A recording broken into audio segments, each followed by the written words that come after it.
Aku menghabiskan seluruh hartaku untuk membeli semua tebu di kota. Penduduk kota semua bilang aku ini orang gila. Ayahku bahkan memarahiku sebagai anak boros dan memukuliku habis-habisan.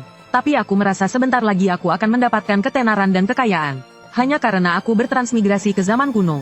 Menjadi Zhang Yanqi, putra kedua dari jenderal pendiri dinasti Tang yang terkenal Zhang Chongyuan.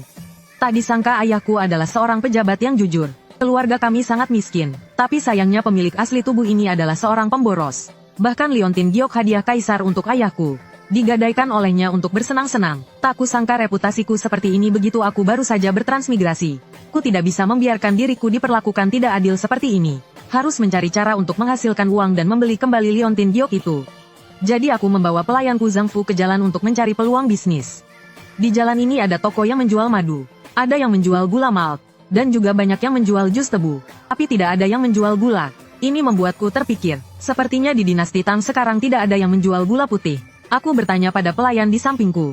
Ah Fu, apakah kamu biasanya makan gula? Zhang Fu mendengarnya dan berkata dengan bingung. Gula, tuan muda pasti maksudnya gula malt ya. Pernah makan, rasanya manis. Saya suka sekali memakannya. Setelah mendengarnya aku mengoreksinya dan berkata, maksudku apa kamu pernah makan gula yang berbentuk bongkahan? Zhang Fu berkata dengan sedikit bingung. Gula bongkahan, tuan muda tidak sedang membicarakan madu batu kan? Saya tidak sanggup membelinya. Benda itu terlalu berharga. Dengar-dengar bahkan yang mulia kaisar pun jarang bisa memakannya. Benda itu berasal dari wilayah barat. Mendengar itu aku mengajak Zhang Fu berkeliling di seluruh pasar timur. Dan menemukan bahwa memang benar begitu. Di seluruh pasar timur tidak ada yang khusus menjual gula. Kadang-kadang di beberapa toko milik pedagang asing aku melihat yang namanya madu batu. Itu adalah sejenis benda padat berwarna coklat. Aku menanyakan harganya. Harganya sangat mahal sekali. Ternyata harganya sampai 100 yen per liang. Benar sekali. 1 liang. Bukan 1 jin. Karena gula di zaman dinasti Tang termasuk barang mewah. Dulu ini semua upeti dari negara-negara di wilayah barat. Sekarang hanya dimiliki oleh para pedagang Hu. Dan rakyat dinasti Tang kalau mau makan yang manis-manis. Paling mereka mencari madu. Atau ya pakai beras dibuat jadi gula malt. Untuk memenuhi keinginan akan rasa manis. Itu pun tidak semua orang bisa menikmatinya.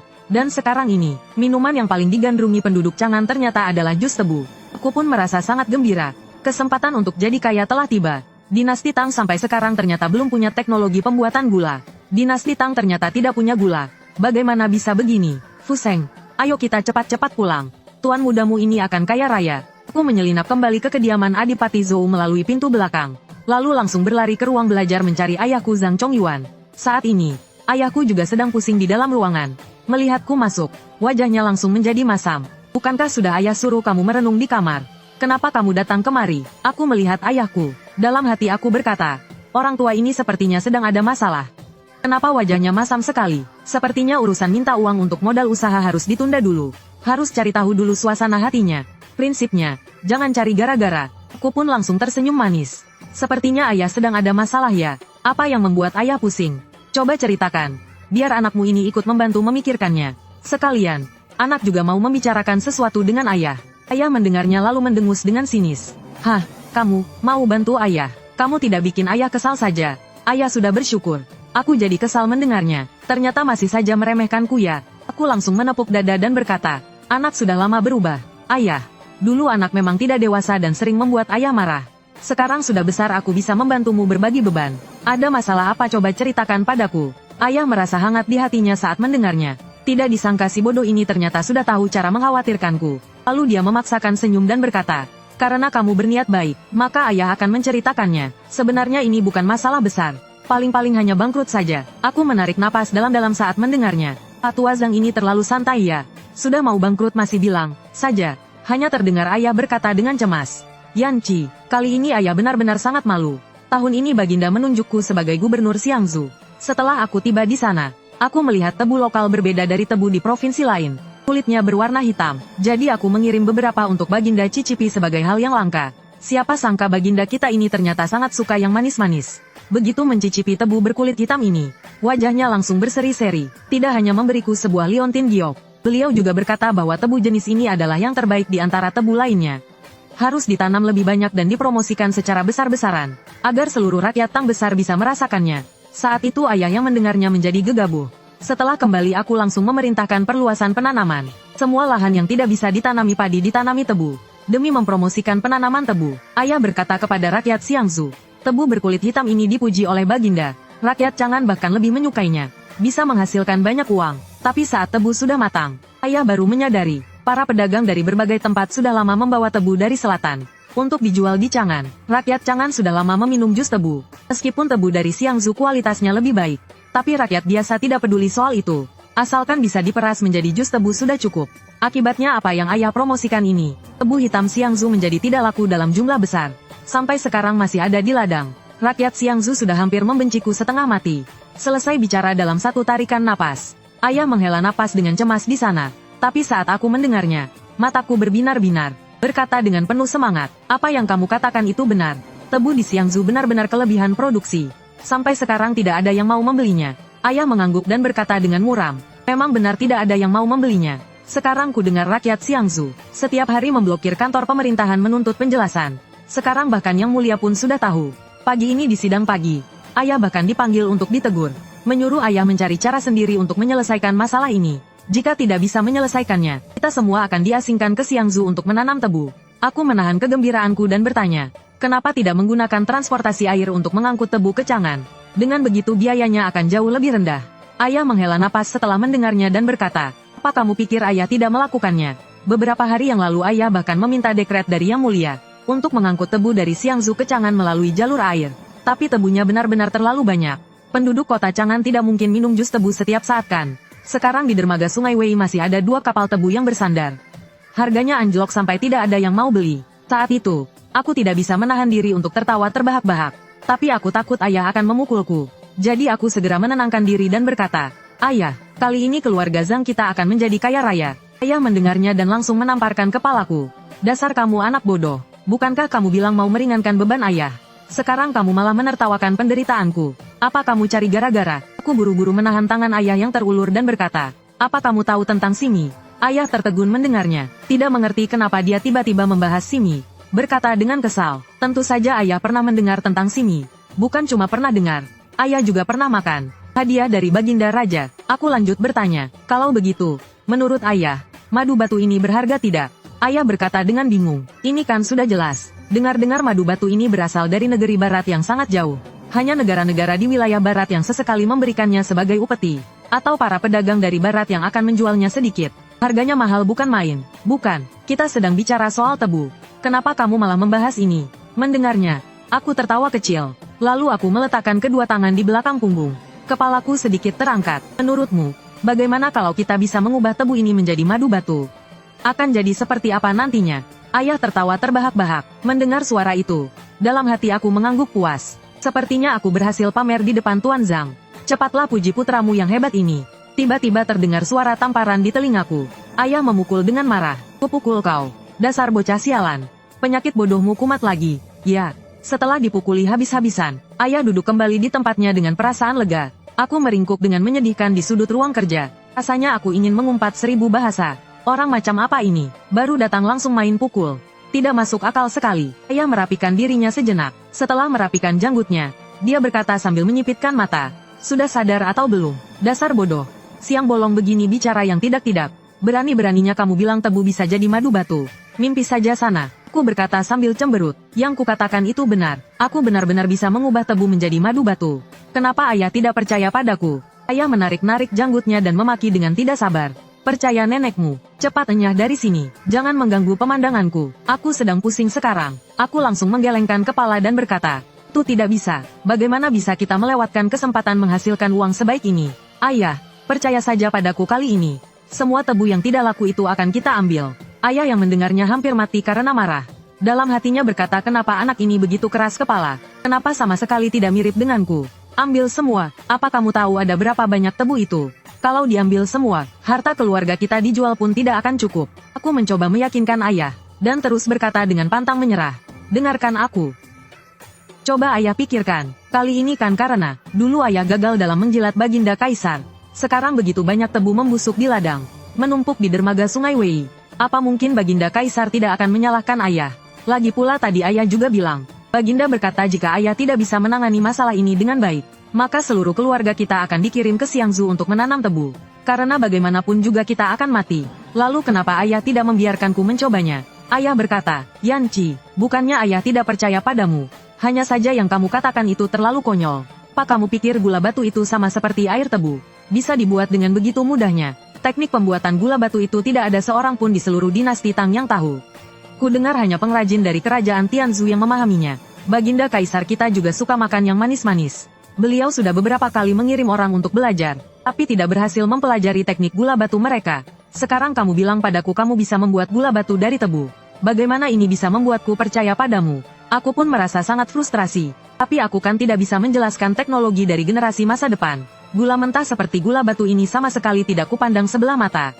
Tujuanku adalah gula putih. Memangnya roti kukus dicelup gula putih? Apa rasanya tidak nikmat? Aku lihat ayah masih tidak setuju dan aku pun tidak berdaya. Sepertinya aku harus menunjukkan bukti yang nyata. Baru bisa meyakinkan ayah. Lalu aku pun mulai berbicara. Karena Anda tidak percaya, kalau begitu beri aku sedikit uang dulu. Aku mau beli tebu untuk dibuat jus, boleh kan?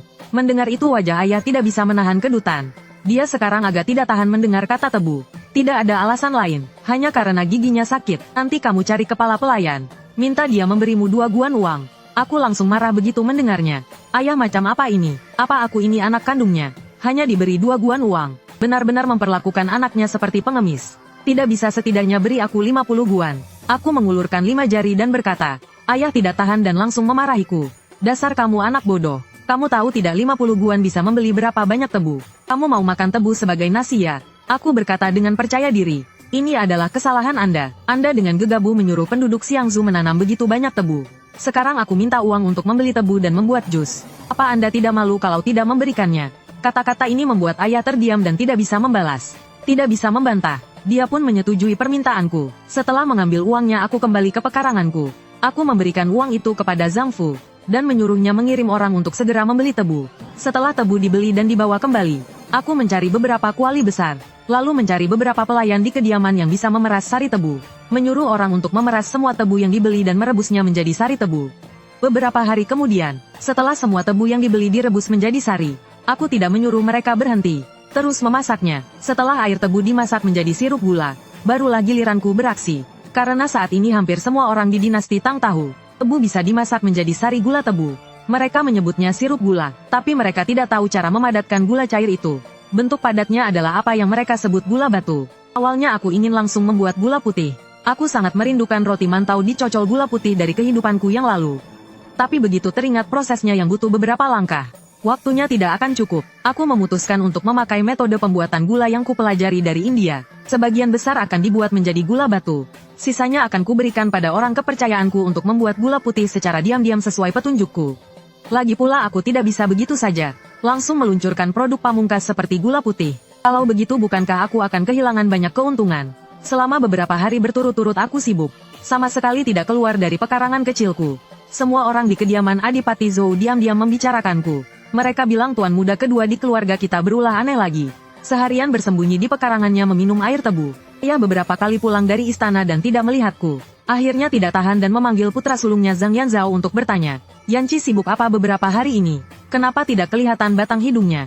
Zhang Yanzhao berkata, ku dengar dari para pelayan di kediaman. Adik kedua beberapa hari ini membawa sekelompok pelayan untuk memeras air tebu dan meminumnya di pekarangannya sendiri. Anak aneh itu benar-benar menghabiskan uangnya untuk membeli tebu dan memeras airnya. Tidak takut apa dia mati kepahitan. Seharian melakukan hal yang tidak berguna. Sepertinya tidak bisa berharap dia rajin belajar dan berprestasi sepertimu. Ayah memandang ke arah pekarangan kecilku. Dari sana terlihat asap mengepul. Zhang Yanzhao tersenyum masam. Dia juga tidak tahu harus berbuat apa dengan adik keduanya ini. Bisa-bisanya membeli begitu banyak tebu hanya untuk diperas dan diminum airnya. Benar-benar anak yang aneh. Sudahlah, biarkan saja dia. Asalkan dia tidak membuat masalah di luar. Biarkan saja dia melakukan sesukanya. Asalkan jangan sampai dia menghancurkan kediaman ini. Beberapa hari ini ayah juga dibuat pusing olehnya. Zhang Yanzhao bertanya lagi. Masalah tebu yang tidak laku terjual belum terselesaikan. Bagaimana keputusan di istana? Raut wajah Zhang Chongyuan menjadi muram. Apalagi yang bisa dikatakan? Saat Yang Mulia menyuruh menanam, sekelompok orang mengatakan Yang Mulia bijaksana, mendorongku untuk menanam lebih banyak. Sekarang setelah tidak laku terjual, mereka semua menyalahkanku, ingin menjadikanku sebagai kambing hitam. Zhang Yanzhao sangat terkejut mendengarnya. Kenapa mereka bisa begitu? Lalu bagaimana kata Yang Mulia? Ayah berkata sambil tersenyum pahit. Yang Mulia ingin menjadi kaisar yang bijaksana. Tentu saja tidak ingin melihat rakyatnya menderita. Jadi ya, sepertinya kesalahan ini pasti akan aku yang menanggungnya. Yanzhao, sepertinya kali ini keluarga kita akan menderita kerugian besar. Cara mereka sungguh tidak tahu malu. Apa mereka semua tidak mau menolong? Ayah berkata dengan serius kepada Zhang Yanzhao. Yanzhao, kamu harus ingat, di dunia pejabat memang selalu seperti ini. Nanti kamu akan mengerti. Zhang Yanzhao mengangguk seolah mengerti. Sudahlah, jangan bicarakan ini lagi. Ayo ikut ayah melihat si bodoh itu. Lihat dia demi minum jus tebu. Membuat kediaman ini jadi berantakan. Lihat saja bagaimana aku memberinya pelajaran. Ayah menenangkan emosinya, membawa Zhang Yanzhao berjalan ke halaman kecilku. Begitu masuk ke halaman kecilku, Zhang Chongyuan melihat, aku sedang jongkok di depan kuali besar sambil cengengesan. Dia menunjukku dengan marah dan memaki. Sedang gila apa kamu di sana? Aku terkejut oleh suara yang tiba-tiba itu. Ku menoleh dan melihat Zhang tua. Segera berlari kecil menghampirinya dan berkata, "Kakak, kalian datang di saat yang tepat. Cepat kemari dan lihat ini apa." Zhang Chongyuan bertanya dengan kening berkerut menahan amarah. "Apa?" Aku menyuruh Zhang Fu mengambil sebuah piring. Mengambil beberapa gumpalan padat berwarna putih pucat dari wajan. "Bagaimana menurutmu gula batu buatan putramu ini?" Zhang Chongyuan menunduk melihatnya lalu bertanya dengan bingung. "Ini gula batu. Kamu kira ayah ini belum pernah makan gula batu? Dasar bodoh kamu. Jelas-jelas gula batu itu berwarna coklat kehitaman. Yang kualitasnya bagus berwarna kuning. Benda apaan ini warnanya tidak kuning tidak putih? Astaga, aku sungguh tak habis pikir. Bukankah dalam sejarah dikatakan ayahku ini pemberani dan cerdas? Sangat cerdik dan pintar. Kenapa saat bersamaku jadi seperti ini? Ini benar-benar gula batu. Ini adalah gula yang aku bicarakan. Kalau tidak percaya coba saja kalian cicipi." Setelah selesai bicara aku mengambil 2 potong kecil. Dan memberikannya kepada Zhang Chongyuan dan Zhang Yanzhao. Terlihat Zhang Chongyuan menerimanya dengan ragu-ragu. Menjulurkan lidahnya dan menjilatnya sekali. "Manis sekali. Yanzhao, kamu coba juga. Memang manis sekali ayah." Itu adalah seruan puas dari Zhang Yanzhao. "Sekarang kalian percayakan. Aku bilang bisa membuat gula batu ya pasti bisa." Aku segera menyela kenikmatan mereka berdua dan berkata. Zhang Chongyuan mendengarnya, segera merebut piring itu dan bertanya, "Gula batu yang tidak kuning dan tidak putih ini kamu dapat dari mana?" "Kualitasnya ini jauh lebih baik dari yang dulu. Dihadiahkan yang mulia kepada ayah." Ku menyibakkan rambutku dan berkata dengan bangga, "Tentu saja ini diekstrak dari tebu." Zhang Chongyuan bertanya dengan kaget, "Gula batu berkualitas tinggi seperti ini benarkah? Kamu ekstrak dari tebu? Apa ayah tidak lihat tumpukan ampas tebu di sudut sana? Lagi pula kalau tidak percaya tanyakan saja pada Zhang Fu." Zhang Chongyuan melihat ke arah sudut dinding. Di sana benar saja ada tumpukan ampas tebu. "Zhang Fu, kemarilah. Gula batu ini benar-benar diekstrak dari tebu ini." Zhang Fu menatapku dengan kagum dan berkata, "Tuan besar, benar sekali. Gula batu ini benar-benar diekstrak dari sari tebu oleh Tuan muda. Hamba berani menjaminnya dengan nyawa." Mendengar itu Zhang Chongyuan sangat gembira sampai hampir mencabut janggutnya yang indah. "Bagus sekali. Tak kusangka putraku ternyata punya kemampuan seperti ini." Tangan Zhang Yanzhao juga gemetar karena gembira. "Kalau begitu, kita bisa mempromosikan metode ini secara luas. Tebu tidak akan lagi tidak laku. Sekaligus biarkan rakyat dinasti Tang kita semua mempelajari teknik ini, agar semuanya bisa makan gula batu." Aku hampir mati karena amarahku. Apa otak kakakku ini korsleting? Atau sudah bodoh karena kebanyakan belajar? Apa dia ini masih keturunan bangsawan? Bukankah seharusnya yang pertama dipikirkan adalah memonopoli pasar, dan menghasilkan banyak uang secara diam-diam? Kenapa malah berpikir untuk memberikan teknologi keluarga secara gratis? "Kak, tenang, dengarkan aku. Kamu tidak boleh melakukan itu. Ini adalah jalan kemakmuran bagi keluarga Zhang kita. Tidak bisa disumbangkan begitu saja. Aku masih mengandalkan ini untuk menjadi kaya." Zhang Chongyuan seperti melihat orang bodoh. Menatap putra sulungnya, "Yanzhao, lain kali kamu jangan hanya bersembunyi di ruang belajar untuk membaca buku. Kalau tidak ada kerjaan sering-seringlah keluar jalan-jalan. Kamu bawa piring gula batu ini. Pergi ke halaman belakang temui adik ketigamu. Biarkan dia juga mencicipi gula batu ini." Zhang Yanzhao merasa canggung setelah mendengarnya. Tahu bahwa dia baru saja salah bicara. Dia pun segera membawa piring itu dan pergi. Setelah Zhang Yanzhao pergi, Zhang Chongyuan berkata, "Yanci, pantas saja kamu meminta ayah untuk membeli semua tebu yang tidak laku itu. Dengan begini masalah tebu yang tidak laku terjual akan teratasi. Dan kita bisa menggunakan tebu ini untuk mengekstrak gula batu, lalu menjualnya kembali, untuk mendapatkan keuntungan. Ini benar-benar sekali mendayung 2-3 pulau terlampaui. Hanya saja, gula batumu ini berbeda dengan gula batu persembahan dari wilayah barat. Dan gula batu ini tidak terjangkau oleh rakyat biasa. Apa kamu bisa menjualnya?" Zhang Chongyuan bertanya dengan ragu. Aku balik bertanya, "Tentu saja rakyat biasa tidak mampu membelinya. Tapi para pejabat dan bangsawan di seluruh Chang'an, para jenderal dan bangsawan berjasa, kerabat kekaisaran mampu membelinya. Kita akan menjualnya kepada mereka. Tapi apa ini akan berhasil?" Zhang Chongyuan merasa tidak yakin. "Pasti tidak akan ada masalah. Gula batu kita ini pasti akan laris manis," ucapku dengan penuh semangat. Zhang Chongyuan terkejut melihat putranya yang bodoh ini. Bukankah putraku ini seorang bodoh? Kapan dia menjadi begitu bersemangat? Tidak benar, anak ini seharusnya masih si bodoh itu. Orang bodoh sering bertindak tanpa memikirkan akibatnya. Pasti seperti ini, tapi gula batu ini memang terlihat lebih baik daripada persembahan dari wilayah barat. Seharusnya tidak akan ada masalah. Jadi Zhang Chongyuan memanggilku ke samping untuk menanyakan secara rinci tentang proses pembuatan gula batu ini. Bagaimana dengan biayanya? Apakah orang yang terlibat dalam pembuatannya bisa diandalkan? Dan di mana produksinya? Dan memintaku untuk menuliskan proses pembuatannya nanti. Dia ingin menyimpannya sebagai resep rahasia. Aku melihat Zhang Chongyuan begitu berhati-hati. Aku tidak bisa menahan tawa dalam hati. Pak Tua Zhang ini mungkin tidak tahu bahwa beberapa tahun lagi Li Er akan mempelajari cara membuat gula ini dari orang-orang India. Dan dia malah menyimpannya seperti harta karun. Tapi aku tidak takut, karena di tanganku masih ada kartu Asia itu gula putih. Setelah selesai berbicara, Zhang Chongyuan memasukkan sepotong kecil gula batu ke mulutnya dan berkata, benar saja, rasanya masih sangat enak. Ayah, menurut ayah, apa sebaiknya kita mulai memanen tebu besok? Aku bertanya dengan suara pelan di sampingnya. Zhang Chongyuan menghela napas dan berkata, ayah juga ingin memanennya, tapi keluarga Zhang kita tidak punya uang sebanyak itu. Pakai apa kita untuk memanennya? Apa kita harus membongkar rumah dan menjual tanah untuk itu? Mataku berbinar. Anda benar-benar sangat cerdas. Ternyata pikiran Anda sama dengan anakmu ini. Benar, kita memang ingin menjual tanah untuk membeli tebu.